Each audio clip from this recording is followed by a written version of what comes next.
Hello students, आज हम लिंग, विद्यालय एवं समाज, जेंडर, स्कूल एंड सोसाइटी विषय के अंतर्गत अध्ययन कर रहे हैं। छात्रों, आज का हमारा जो टॉपिक है वह टॉपिक है सामाजिक वर्ग, सोशल क्लास। इसमें दो बिंदु हैं। आज इन्हीं दो बिंदुओं के संबंध में आज चर्चा करनी है। पहला बिंदु है हमारा भारतीय सामाजिक संरचना में वर्ग, class in India social structure, और सेकंड बिंदु है हमारा सामाजिक वर्ग की विशेषताएं, करैक्टरिस्टिक्स ऑफ सोशल क्लास। आज हम इन्हीं बिंदुओं के संबंध में चर्चा करेंगे। ठीक है। सामाजिक वर्ग समाज में आर्थिक और सांस्कृतिक व्यवस्थाओं का समूह है। समाजशास्त्रियों के लिए विश्लेषण, राजनैतिक वैज्ञानिकों, अर्थशास्त्रियों, मानव विज्ञानियों और सामाजिक इतिहासकारों आदि के लिए वर्ग एक आवश्यक वस्तु है। सामाजिक विज्ञान में सामाजिक वर्ग की अक्सर सामाजिक स्तरीकरण के संदर्भ में चर्चा की जाती है। Social class is a group of economic and cultural system in society. Analysis is a necessary item for sociologists, political scientists, economists, anthropologists, and social historians, etc. In social science, social class is often discussed in the context of social stratification. अब हम देखते हैं इसमें सामाजिक वर्ग एक ऐसे सामाजिक समूह होते हैं जो सामाजिक या आर्थिक स्तर पर एक दूसरे से भिन्न होते हैं। एक सामाजिक वर्ग एक समुदाय या समाज का वह भाग होता है जो कि अपने सदस्यों को प्रायः समान सामाजिक स्थिति के कारण अन्य भागों से अलग माना जाता है। एक सामाजिक वर्ग का निर्माण और उसकी पहचान कई प्रकार के कारकों से होती है, जैसे आय, सामाजिक परिस्थिति, रहन सहन की शैली, व्यवसाय, शिक्षा, उपयोग करने की आदतें, सामाजिक भेंट व मिलने आना जाना, मकान की स्थिति, मकान का प्रकार, सामाजिक मूल्य व आचरण का तौर तरीका आदि होते हैं। एक व्यक्ति अपने प्रयासों से अपने वर्गों को बदल सकता है और ऊंचा या नीचा वर्ग प्राप्त कर सकता है। आपसी मेलजोल, विवाह संबंध, सामाजिक आचरण, बच्चों की शिक्षा, पहनावा, खान पान तथा अन्य महत्वपूर्ण सामाजिक संबंधों को बनाते समय प्रायः लोगों को यह सोचकर कार्य करता है कि वे जिस वर्ग के सदस्य हैं उसमें जैसा होता है वैसा ही करने का यथासंभव प्रयास किया जाए। ठीक है। अब हम नेक्स्ट है हमारा सामाजिक वर्ग की संरचना में वर्ग, class in India social structure. इसमें ABCD 4 वर्ग बनाए गए हैं। पहला वर्ग है ए, उच्च वर्ग, मध्य वर्ग, निम्न वर्ग और निम्नतम वर्ग।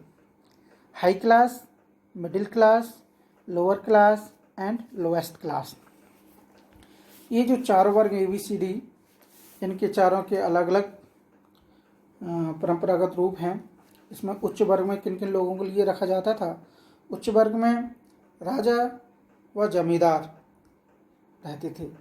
मध्य वर्ग में ब्राह्मण, पुजारी, उच्च पदाधिकारी, धनी व्यापारी आदि रहते थे। और निम्न वर्ग यानी लोएस्ट क्लास में निर्धन, सवर्ण व्यक्ति, और लोएस्ट क्लास में निम्नतम वर्ग में अछूत, पिछड़ी जाति, पिछड़ी जनजाति आदि के लोग निवास करते थे। अब हम देखेंगे सामाजिक वर्ग की विशेषताएं, करैक्टरिस्टिक्स ऑफ सोशल क्लास। पहले हम देखेंगे स्तर का क्रम यानी ऑर्डर ऑफ लेवल। प्रत्येक समाज में विभिन्न स्थिति रखने वाले वर्ग पाए जाते हैं। स्थितियों के उतार चढ़ाव का क्रम चलता रहता है और इसी आधार पर विभिन्न वर्गों का निर्माण होता है। नंबर 2, ऊंच नीच की भावना, the feeling of high and low. एक वर्ग के व्यक्ति अपने को दूसरे वर्गों के व्यक्तियों से श्रेष्ठ अथवा हीन समझते हैं। उदाहरण के लिए पूंजीपति के व्यक्तियों को ही ले लीजिए। ये वर्ग अपने को दूसरे से उच्च अथवा श्रेष्ठ समझता है। ठीक है। नंबर 3, परस्पर निर्भरता, इंटरडिपेंडेंस।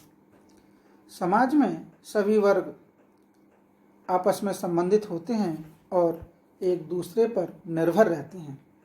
ये पूर्णतः स्वतंत्र नहीं होते, वरन सामाजिक व्यवस्था को चलाने के लिए विभिन्न वर्ग आपस में सहयोग करते हैं। हमारा नेक्स्ट वर्ग चेतना, क्लास कॉन्शियसनेस। ये वर्ग का आधारभूत या मौलिक तत्व है। वर्ग चेतना से अभिप्राय ये है कि प्रत्येक वर्ग इस बात के संबंध में सचेत होता है कि उसके वर्ग की सामाजिक प्रतिष्ठा दूसरे वर्ग की तुलना में कैसी है। यही भावना वर्ग के सदस्यों के व्यवहार निश्चित करती है। नेक्स्ट है हमारा सीमित सामाजिक संबंध, लिमिटेड सोशल रिलेशन। एक वर्ग के व्यक्ति अपने वर्ग के व्यक्ति के साथ घनिष्ठ संबंध रखते हैं, परंतु अन्य वर्गों से सीमित संबंध रखते हैं अथवा निश्चित सामाजिक दूरी बनाए रखते हैं। अतः यह कहा जा सकता है कि भिन्न भिन्न वर्ग एक दूसरे से सामाजिक दूरी अथवा सीमित सामाजिक संबंधों के आधार पर अलग अलग रहते हैं। ठीक है। नेक्स्ट है हमारा जन्म पर आधारित नहीं, नॉट बेस्ड ऑन बर्थ। वर्ग का आधार जन्म नहीं, वरन व्यक्ति की योग्यता, धन, आयु, धर्म, लिंग, भेद, शिक्षा, व्यवसाय आदि बातों पर आधारित रहता है। यह बात विभिन्न समाजशास्त्रियों की परिभाषाओं से स्पष्ट है कि व्यक्ति प्रयास करने पर अपने वर्ग में परिवर्तन ला सकता है। नेक्स्ट है हमारा मुक्त व्यवस्था, फ्री अरेंजमेंट। प्रत्येक वर्ग के द्वार सभी के लिए खुले रहते हैं। यदि व्यक्ति प्रयास करे तो उच्च वर्ग में आ सकता है और जन्म उसके मार्ग में बाधक नहीं है। स्वतंत्रता प्राप्ति के बाद निम्न जातियों के व्यक्ति भी व्यक्तिगत प्रयास व सामाजिक परिस्थितियों के कारण श्रेष्ठ पदों पर पहुंच सके हैं। इस प्रकार वर्गों की सदस्यता सबके लिए खुली रहती है। ठीक है। और क्रमांक 8 है अपना उपवर्ग, सब क्लास। प्रत्येक वर्ग में अनेक उपवर्ग होते हैं। जैसे हम अध्यापक वर्ग को ही ले लीजिए। इसमें विश्वविद्यालय के अध्यापक हो सकते हैं, डिग्री कॉलेज के अध्यापक हो सकते हैं, माध्यमिक स्कूलों के अध्यापक हो सकते हैं, जूनियर हाई स्कूल के अध्यापक हो सकते हैं और प्राथमिक स्कूलों के भी अध्यापक आ जाते हैं या हो सकते हैं। ये सभी शिक्षक वर्ग के उपवर्ग हैं। समझे। जीवन अवसर, लाइफ अपॉर्चुनिटी। प्रत्येक वर्ग में जीवन के कुछ विशिष्ट अवसर समान रूप से प्राप्त होते हैं। मैक्स वेबर ने ठीक ही कहा है कि हम एक समूह को वर्ग तक कह सकते हैं, जबकि उस समूह को लोगों को जीवन के कुछ विशिष्ट अवसर समान रूप से प्राप्त होते हैं। एंड लास्ट में है हमारा आधार बेस।